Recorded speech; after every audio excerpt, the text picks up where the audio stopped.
Callinan, welcome to the podcast. Great to have you on. Adam, you're the founder of Thank you. Pentane, an e-commerce profitability platform, which I believe transforms existing e-commerce data into guidance on the exact revenue, ROAS, and advertising spend required to get to profitable and beyond. You have a KPI dashboard, which allows you to make adjustments in real time, which is phenomenal, and I'd love to hear more about that. But previous to Pentane, you were the co-founder and CEO of Bottlekeeper, consumer product brand that grew in the first 3 years from 0 to 8 million in revenue with no employees, investors, or debt. You actually aired on Shark Tank, I believe, and a deal with two sharks.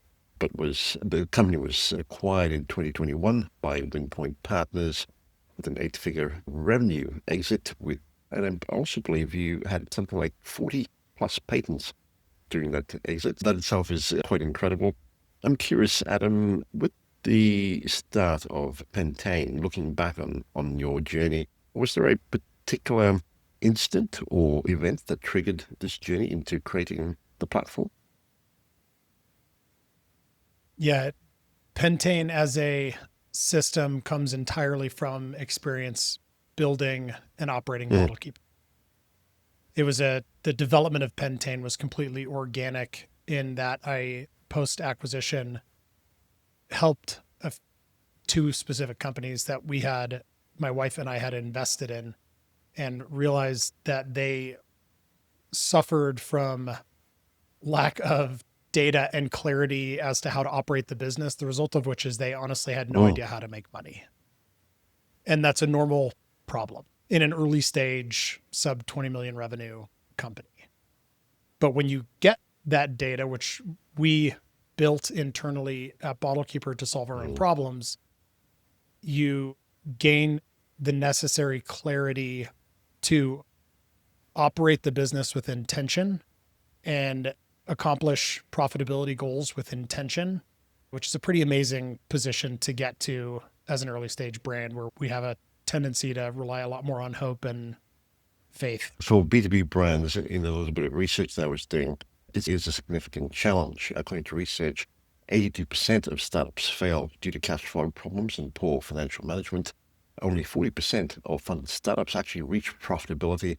70% of companies prioritize profitable growth over profitability in their early stages. The median burn rate for B2B SaaS companies is 12 months of runway, and 65% of companies that raise Series A funding struggle to reach sustainable unit economics.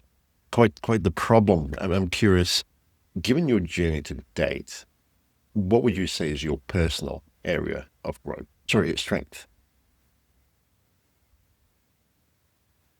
Where I can be the most helpful comes into play in a consumer brand, frankly, because I just spent 10 years or 8.5 years building one from nothing to tens of millions in acquisition. So I've been through that whole process and procedure from end to end. And in hindsight, to us, we were just doing what made sense. But in hindsight, there was a lot that we did really wrong and things that we broke and tried to burn it to the ground constantly. But there are a couple of things that we did really well.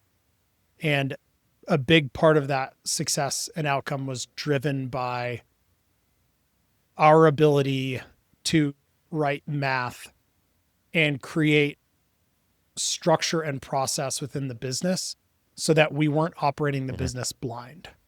We were I'll use the word intentional again. We were very intentional with how we spent advertising dollars. We were very intentional with how we added expenses, namely operating expenses or fixed expenses, into the business, or in many cases did not. We strategized around doing as little of that as possible.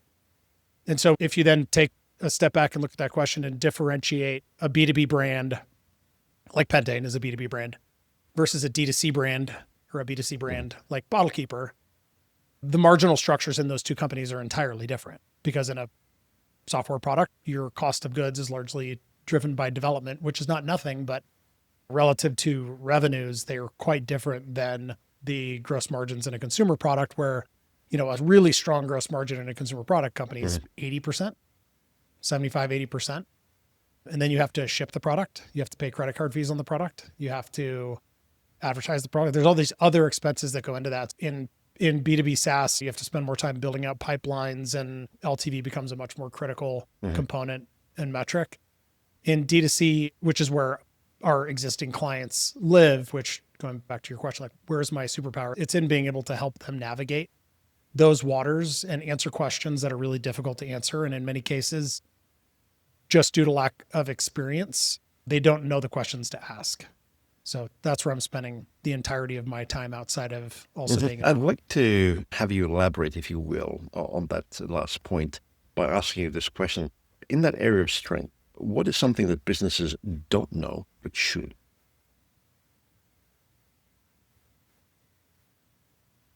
I see a lot across any business.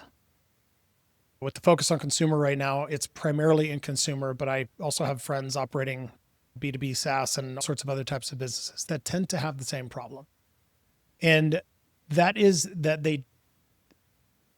few understand, and I think we're being forced to understand it right now, and maybe that changes in a post-election, at least in the US world, but few understand how adding weight into a business via operating expenses, how detrimental that is to the company. Now, I'm not saying that you should never hire employees. That's not realistic for most companies. And I'm not saying that you should never add expenses to the business. That's not going to be realistic for most companies. But where companies get into trouble is they add weight via payroll and health insurance and 401k benefit, like all these things that are awesome. I'm not saying they're not great to have, but they do that in a vacuum, in that they go and add those things and they don't understand the impact, negative or positive. They do not understand the impact that those expenses are going to have on the business. The result of which, and they learn it the hard way. The result is that they find out that they added $20,000 in 3 new people on payroll. And in 6 weeks, when they get their P&L, I mean, they're completely underwater. Like, their revenue didn't keep up pace to pay for that expense. And so that's the number one issue that I see in an early stage business, is frivolously adding expenses without an understanding of how those expenses are going to get paid for. Please feel free to correct me here, but I'm going to try and reframe what you said, and I'd like to see if I'm on point. Would I be right in saying that growth isn't the point, but resonance is, even though you have very much of a financial perspective on the business? My position is that growth at all cost is not a strategy. Let me rephrase that. Growth at all cost is a terrifically dangerous strategy. It is a strategy, and companies execute that strategy. And very few of the companies executing that strategy come out on the other end of that with air quotes success, whatever that means to you. They get acquired. In many cases, they never make money. They get acquired because they grow enough of a user base, and that's the game that they want to play. I couldn't sleep at night playing that game. I just couldn't. I'm not wired like that. I respect people that are. I know people that do that. I know some people that have gotten very wealthy doing that. But I also know a couple of people right now that are out raising funds on their second or third round at a massively down valuation because the future and success of that business is not controlled internally, because they don't make money. They hemorrhage money. So their success is driven by what the market will bear from an investment standpoint. And that has changed a lot in the last 2 years. And it's a cyclical thing. It'll come back, no question. Maybe, again, in the next year or two, maybe that changes. But I'm curious, before you exited Bottle Keeper, I'm assuming that you had the realization that the conventional wisdom of growth at all costs was fundamentally flawed. And I'm curious, what brought you to that realization? Before Bottle Keeper, I was in a medical device company that I went into right out of college. And I was not a founder of that company, but it was very early stage. I was basically the first salesperson in that company. And I got to build that company up and out and around and expanded it to other states. And we spun off in 2008 a technology piece out of that company that I was a partner in. And that technology piece, so the device company at that point was 80 people in cubicle or spread out in multiple states with delivery vehicles and warehouses and drivers and cars and technicians and salespeople, just like all this stuff. It was a very heavy business. And I didn't know that because it was the only business I had ever been in at that point. And then we spin off this tech piece and it grew to have greater revenue than that 10-year-old device company in 18 months. This tech piece had more revenue and it only had a handful of people, say 5 or 8 people that were executing documents out of cubicles. So the overhead basis was dramatically different. And that was my first smack you in the face. Duh, this can clearly be done dramatically better. So when I sold my position in that business in 2013 was right when my cousin Matt had come up with this idea for Bottle Keeper. And I agreed to go on the journey with him under the premise that we build it in a way that does not require us to hire employees. Brilliant. So I just took it to the extreme. But I'm curious, scaling to 8 million with Bottle Keeper, that's quite a phenomenal achievement, especially with 0 employees. How did you manage that when most people were going, we really need to hire at this point in time? So with the guardrail and to be clear, this was really my problem, not Matt's problem. Matt was my partner and cousin. With the guardrail of hire no people, have no employees, the result of which is I had to learn how to run, like hands-on, operate every single position in the business.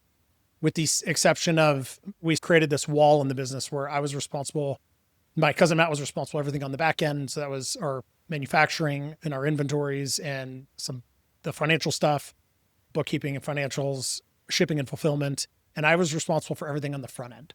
So that was building the website, writing the copy, taking the pictures, shooting the videos, doing all the paid media, all the social posting, all the customer service, all the email. I had to learn how to do all those things. And I like learning how to do all of those things. That's actually, going back to your initial question, that is actually my superpower. As an individual, that's something that I'm very good at. I can learn how to do anything to a reasonable high degree of capacity very quickly. And that's just the way that I'm wired. I just like learning how to do new things. And at some point you get to string all those things together. So in Bottle Keeper, in hindsight, we were lucky that we came together to do this in 2013 and not in 2004.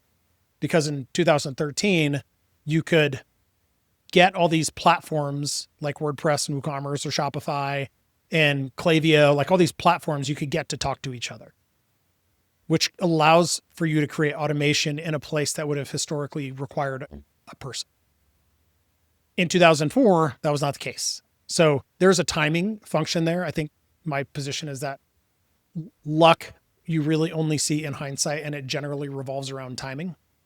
But we were lucky that technology was in a place that I could go and build on all these systems that someone else had already created, and I could get those systems to talk to each other and then build in structure into those systems that allowed it to scale. And it broke a billion times through the process, but every time it breaks, you fix it and it gets better. And as the product and our processes evolved, we were really conscious of personally bottlenecking things. And so the result of that is it created something that scaled really well until it didn't, which was at about 8 million in revenue. And then it got to the point where most of which was around customer service, where it had just gotten too big. I was going to bottleneck the company in its capacity to continue to grow by not allowing it to take on help. Thank you for that. With a platform like Pentane and from your experiences prior to that, having leading indicators in order to be able to make the right adjustments is critical. For most companies, they get perhaps their P&L and other metrics, perhaps at the end of the month or so, to see how they've progressed. It's a lagging indicator. So I'm curious, how have you 100%. Built a system to focus in on metrics that are A, critical, and B, could be turned into leading indicators? It's a really important question, and you're absolutely right. The lagging indicator of looking at a P&L 4 weeks after it happened is the best most early stage companies have, which is horrifically bad. It's almost useless.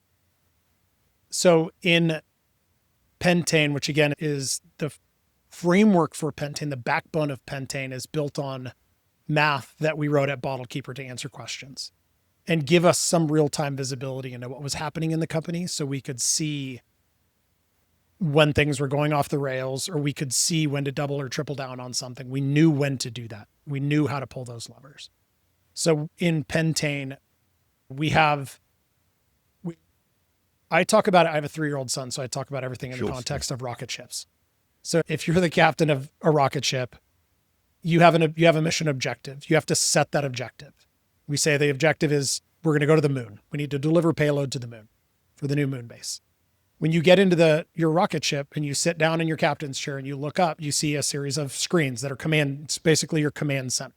You can see all the high level for you KPIs that are happening inside your rocket.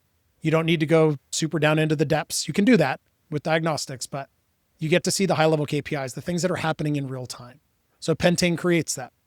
Pentane, I look at operating a rocket ship the same way as operating a business. You need to have that real time data so you can see what's happening in the business. And then further to that, in a rocket, you have a guidance system. And that guidance system tells you where to point the rocket. It tells you how much fuel you need in the rocket. It tells you how efficient that fuel needs to operate in the rocket. It tells you if you add more payload, there's going to be a change in either the fuel or the efficiency, or maybe both. There's a system that gives you those answers. So we built in Pentane a guidance system that provides the answers. The operator comes in and says, my mission objective is to get to break even or generate a 10% net margin. And then a mission control and guidance system gives them the information to go and execute that. It literally tells them you can decrease your fixed expenses by $4,287 per month and you'll accomplish your mission. You can increase your conversion rate from 3.2 to 3.64 and you'll accomplish your mission. Increase your ad budget from this to that at 5 ROAS, like whatever it is. It creates, using math, once they stick that post in the sand of creating a mission objective, it uses a lot of math to answer some really tactical questions so they can go and execute and create that outcome as opposed to operating in the dark as they historically have. Would I be right in saying that, in effect, it's almost like having a business intelligence assistant where you can make queries and pull out actionable insights? Correct. Certainly. Yeah. If you're going to run a discount, we're coming in to Black Friday, Cyber Monday. If you're going to run a 10% out discount, wouldn't it be nice to know how the company has to perform for that to be a good decision? Mm-hmm. Like if you're going to add an employee, where does the revenue, ad spend, ROAS, all those things, where does that need to go in order to pay for that employee? So yeah, there's a lot of flexibility in how you can move the inputs around, but it's built on the financials of that business. So again, we're building it on top of what the business needs, not what you think it needs, what mathematically the business needs in order to. And are you able to work off any and all existing data inputs, or are there certain minimum criteria data inputs required in order to be able to give you the insights that you're looking for? The minimum requirement is that the business has a functional P&L. We have API connections that connect all these things, but like QuickBooks, for example, if you have a QuickBooks account, we have an API that will connect and pull the necessary expense data from that, but it needs to be accurate. If you're a $10 million a year business and you have an accountant or a bookkeeper, it's probably accurate. If you're a $300,000 a year business and you're living out of the P&L, as in the business is paying for your car payment and your rent and all these things, that's not an accurate P&L. It's a bad data in equals bad data out situation. But that really is the minimum requirement. As long as the business has a functional P&L, even if we have companies coming in that are startups that don't have revenue yet. So their P&L is a projected P&L, which is beautiful. To be able to make decisions based off of those assumptions is a really smart thing for a startup to do. Certainly. Because again, the alternative is flying completely. You talked about not wanting to hire until much later and maximizing the amount of automations you could use to get the inputs and fulfill some of the functions within the business. Given your insights to date, how do you determine the exact moment when automation should replace human capital? I start with the automations. I will only look first to technology to solve a problem. And so I would actually look at it in the opposite direction. more to the extent of, and I can give you an example of this with Bottle Keeper, more to the extent of at what point does the automation prohibit us from accomplishing the greater goal?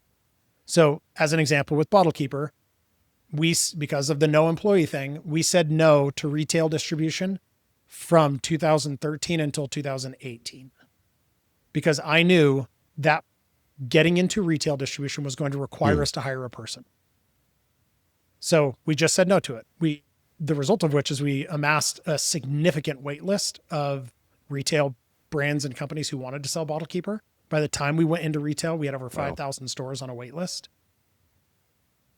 But the way the business was changing and evolving, diversifying our revenue streams off of solely Shopify and Amazon became important. So that was the point at which Matt and I collectively said, it's time to go down this path. Listening to that, I imagine that you have a framework for deciding which opportunities to say no to. Could you elaborate on that?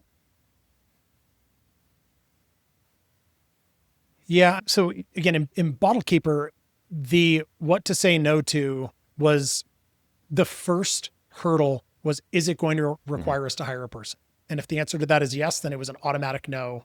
It's not even a debate. I'm not going to talk. Outside of that, where I think you're going with that, which is a massive problem for early stage operators, is shiny object syndrome. Whereas things start to work, opportunities come at you left and right. And being able to focus and say no to those is both extremely important and very difficult.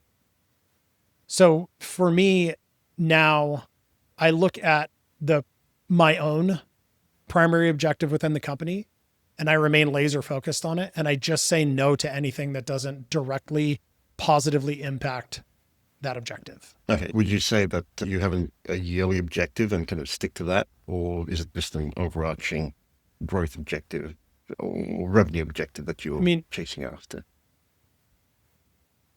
Yeah, we're early enough that the objectives aren't a year or two out. They're sometimes weeks and sometimes months out. So yes, right now we have a very clear objective at a specific date to launch a specific thing. And everything we do from a development standpoint, as well as a marketing and content creation standpoint, is built towards that objective. Now we have things that come up and opportunities that come up to talk into different verticals like SaaS. We have companies coming that the great thing is that the math behind Pentane works for any company. It's the same for ExxonMobil as it is for a landscape company, a dry cleaner, a SaaS business, and a consumer product company. The lane that we have chosen to laser focus on is consumer because it's where I can be the most helpful, because it's my most recent experience. So anything outside of that is a distraction. So I'm just really comfortable and okay saying no in a nice, polite, let's talk at another date.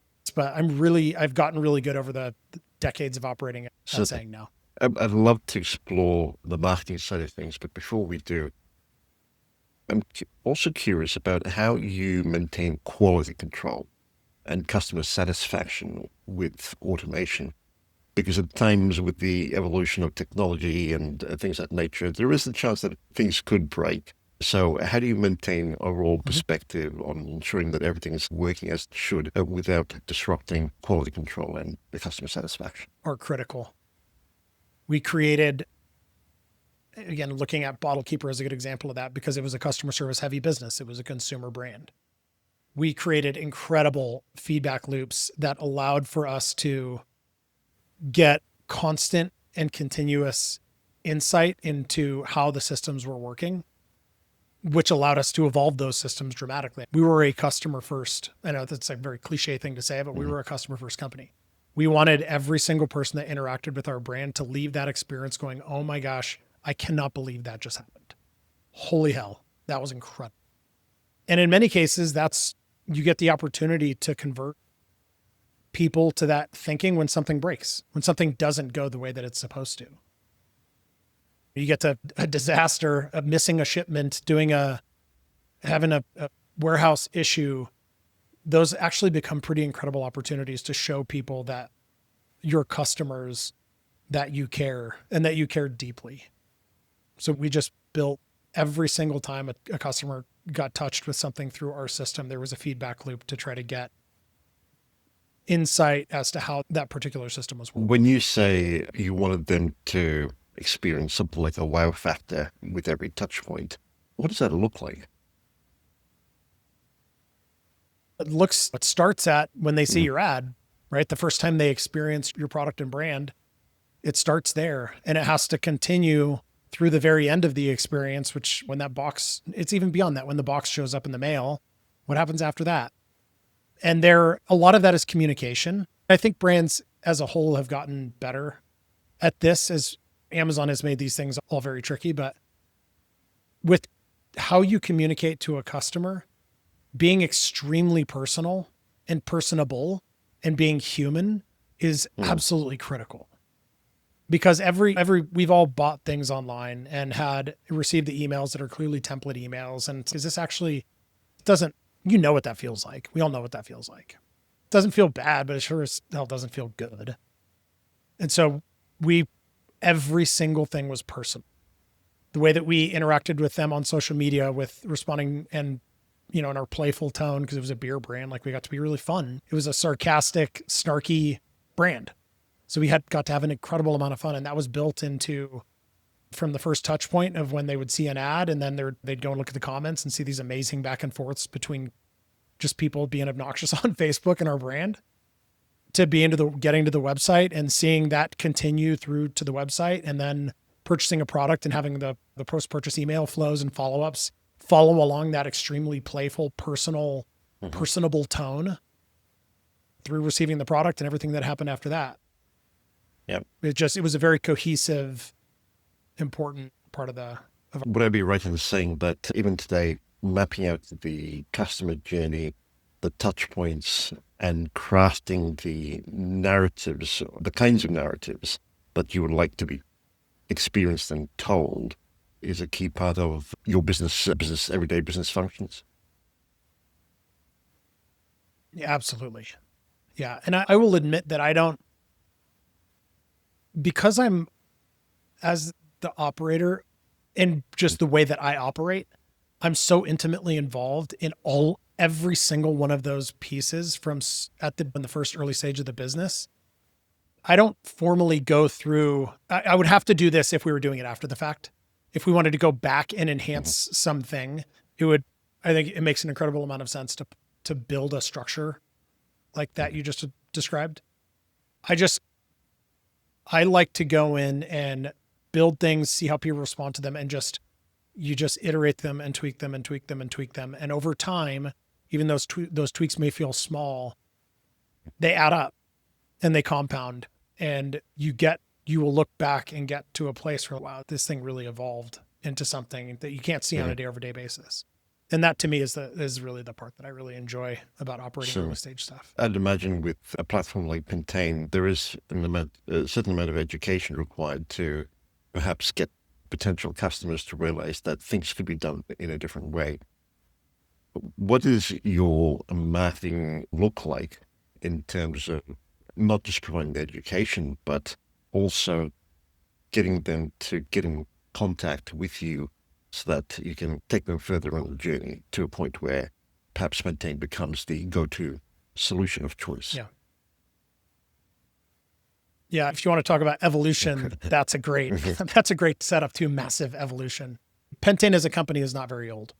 We started development on the product, which was an already functional system inside of spreadsheets that I had put into some other companies way after BottleKeeper, years after BottleKeeper. We started development on that in January of 2023. For development up to highly functional. And I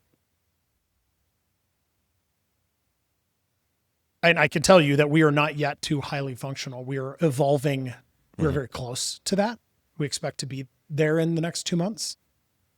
But I can say that the system and its functionality and the power within the system is built entirely from listening to what the consumer brands that we serve want and what would be helpful. And I'm fortunate to be able to listen to that and create solutions from their chair. Like I have sat in their seat. I know the difficulties that they have. How do we market the business? Right now, our strategy, because I do not want to build another company on paid media like I did Bottle Keeper, our strategy is built around partnering with third-party marketing agencies whose clients are consumer brands. And then there are two reasons for that. One is that it's significantly less expensive than paid media. And the other is that both those parties need Pentane. The agency needs Pentane, their companies to be on Pentane because it clarifies how to spend ad dollars. It clarifies how to build budgets. It clarifies what good means for that company. It clarifies what a profitable outcome is for that company based on the goals that company has set. So the agency gets to make decisions with clarity that they have not ever been able to make before. The typical process is that a company goes to an agency and says, we've set our ad budget. We have $50,000 a month, which is a number they completely made up. It's arbitrary. And good, we need you to do good. We need to generate $500,000 a month. And agency says, okay, where'd you come up with that? And they say, we ran some numbers and that's what we came up with.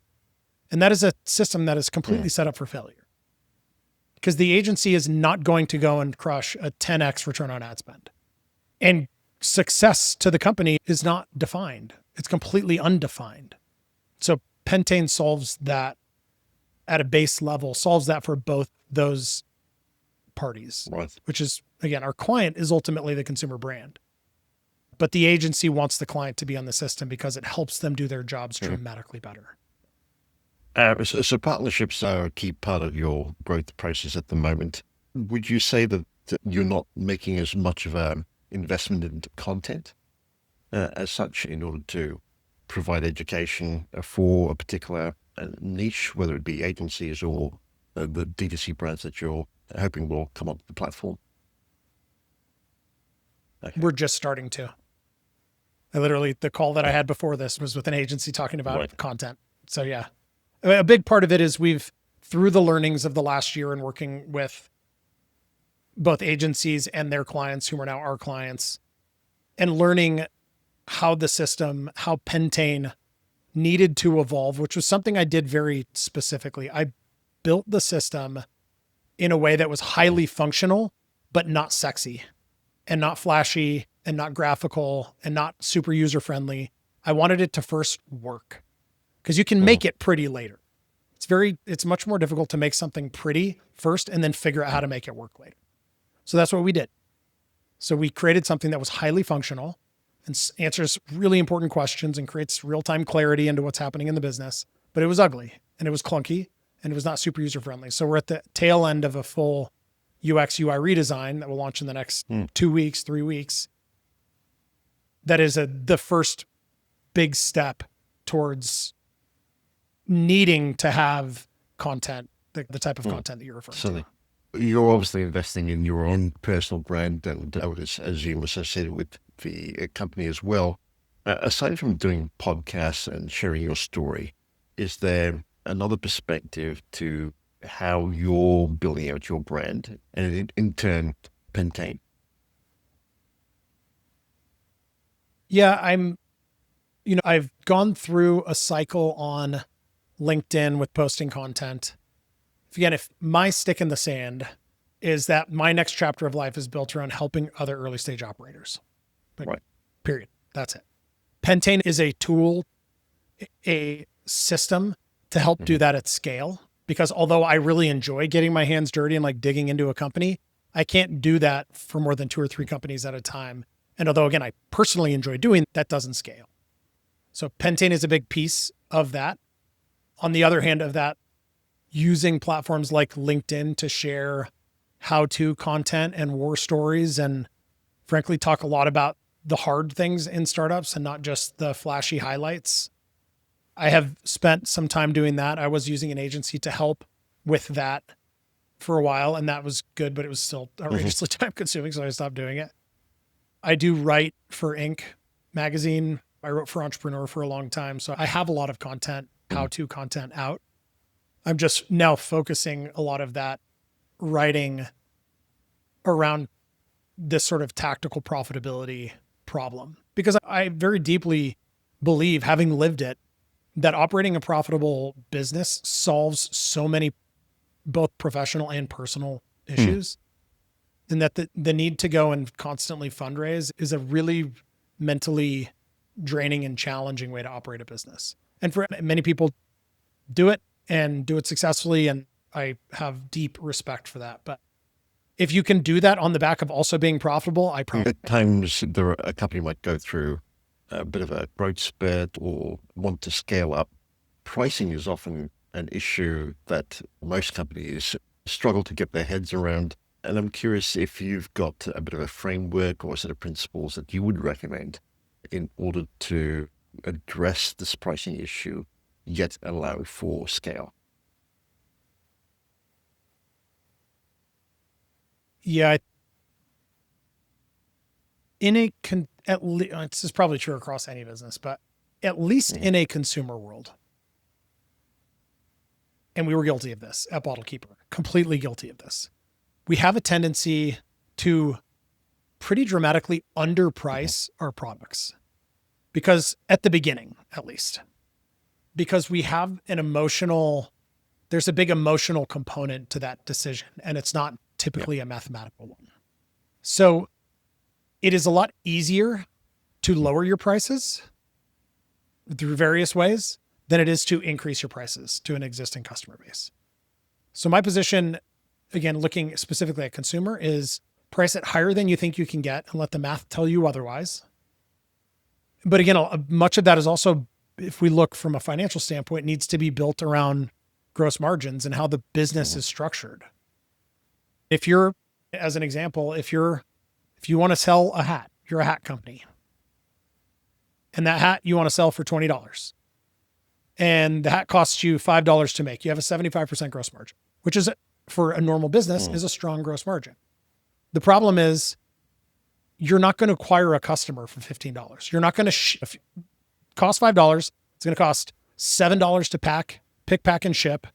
It's going to cost another $2 or $3 for this, another $2 for credit card, like whatever, all the fees, all the stuff. And now you're down to, with your variable expenses in there, you're down to $6 or $7 left to go and acquire a customer. You're never going to acquire a customer for $6. I'm sorry, it's not going to happen. So in a business like that, unless they can find a way to sell 3 hats at a time, financially, they're not set up to be successful. It just, the business doesn't drive enough contribution margin to afford to pay to acquire a customer.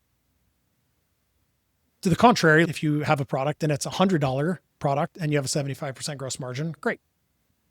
So there is a piece in that when you get into pricing. You may not need to sell for that business, that hat business, to be functional. The hat might need to be $35. Right. In order to have enough money in that transaction, in order to pay for the expenses that are going to be associated to that transaction, which includes acquiring a customer. So at this point, I look at it much more mathematically than that. You do still have to start somewhere, and then you let the data, get your emotion out of the way and let the data tell you whether it's good, bad. With a platform like Pentane, obviously there is a value that is associated with the insights that a company can draw. Would you say that companies in a similar space, let's say B2B, need to perhaps take a slightly different approach in order to quantify the actual value that they bring to a client? I think that you have an opportunity to do that when you have a lot of data.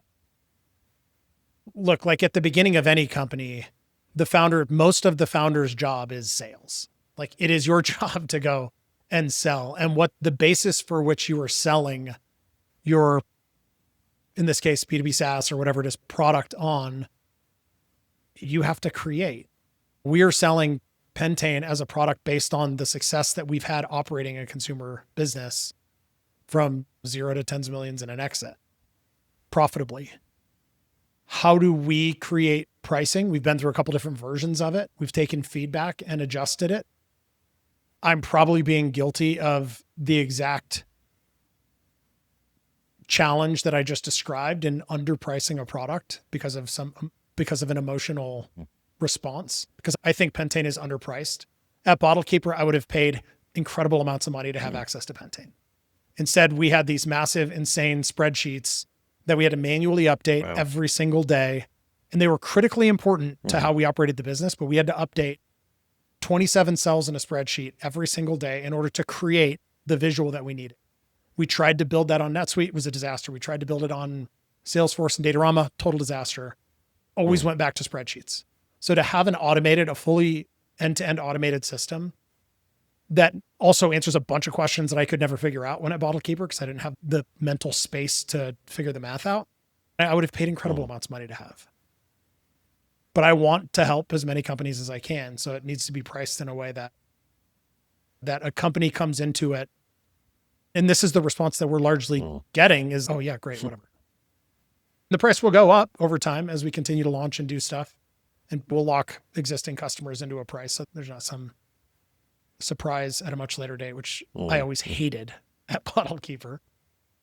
Maintaining a competitive advantage without constantly adding features or headcount. What's your perspective on that? Like in any business, creating a moat is important. With BottleKeeper, our moat was intellectual property. We, as you mentioned at the intro, we started with one patent that took 3 years to get, and that one patent turned into over, I think it was 42, but over 40 patents by the time we got acquired. And there was a big strategy to that, and picking the right intellectual property firm to execute strategy like that you can afford is a whole nother, it's probably a whole podcast worth of discussion, but is really important and was a big part of the outcome that we had.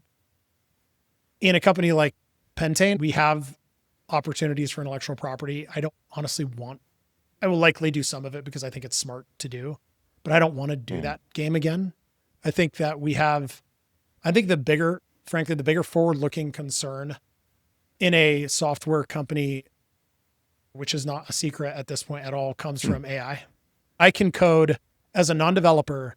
I can use ChatGPT to code incredible things for a consumer site in minutes. So looking at Pentane and building that moat, what you do with the information, not just providing the information, is really important. And that's what massively differentiates what we're doing to any other analytics or business intelligence or whatever system out there. Is it's not just taking and calculating the data, it's telling you specifically what to go and do with it from the standpoint of an operator that's been in your shoes. Good. And so doing that, continuing to add on partnerships, continuing to add on channels and pipes with APIs, which are extremely difficult to get. All the best AI on the planet, doesn't matter. You have to have like an actual company has to go in and create accounts with Google and go through the whole developer analytics. And like, it is a freaking nightmare getting APIs. There can't really be a centralized API system where you go and just go to API company and they have APIs for Shopify and Amazon ads. And you just get them through that, because you have to, as the company, you have to have the direct relationship with each of those individual platforms. So that is in itself today, and probably will be for a while, at least a couple of years, an inherent moat. But it is something that we think about a lot in the face of someone being able to pop up a duplicate of a SaaS business in their basement in probably 2 years. With no developer skills, entirely. Yes, it's amazing the way in which AI is helping companies leap forward, especially with development costs kind of shrinking dramatically with the use of AI. This has been terrific. I'm conscious of time, so we're looking at wrapping up here. But with a profitability first approach, are there perhaps a couple of areas that you find doesn't get much airtime? If so, what would they be? The first of which is that profitability isn't a mystery. It's not lucky. It can be lucky, but the companies that go and operate really profitable businesses, they don't do that by luck. They do that by intention. And you, listener, whatever your business is, if you first have to set the outcome that you're working to achieve, and then you working backward from that outcome using math and structure and removing emotion allows you to intentionally achieve that outcome. And it's not going to be a straight line. The line is going to zig and it's going to zag, and you're going to have to tweak. You need to be able to see what is happening so that you can tweak. But the reality is you have to start with a destination. You have to first know where you're trying to go. And once you do that, you can use, in the case of profitability, math can tell you how to get. Great point there. Oftentimes I often hear people asking, what do you see in the future? What's going to change? I'd like to ask you a different question. As you look to the future, what do you see as not changing and something to double down on? I mean, I'm going to be broken record here, but operating a healthy business is never going to be a bad thing. Even in the days when cash is free, like in 2019, 2020, 2021, where there was so much money in the system and companies were going out and raising crazy, insane valuation rounds. Again, I know some of those, and they're hurting right now, and they're going and raising down rounds because they didn't focus on being profitable. Had they focused on being profitable, they'd still be able to go and raise the round that they're trying to raise. It's not that the money wouldn't be there, but if we can at least just focus on creating a healthy company first, all of the rest of that becomes dramatically easier. You can still go and raise to grow into the next thing, to get to the next step, to launch the next product, to go into the next market, raise money for that. But doing it on the back of a healthy business just makes it so much easier. And if listeners are curious, want to find out more or connect with you, where would you recommend they head to? With me directly on LinkedIn, send me a DM. Again, as I have said repeatedly, I love helping early stage companies answer problems, answer questions, solve problems, all of that. So reach out. I'm happy to help. And you can find Pentane just at Pentane. We'll include at least that in the show notes. Adam, this has been terrific. Thank you so much for doing this.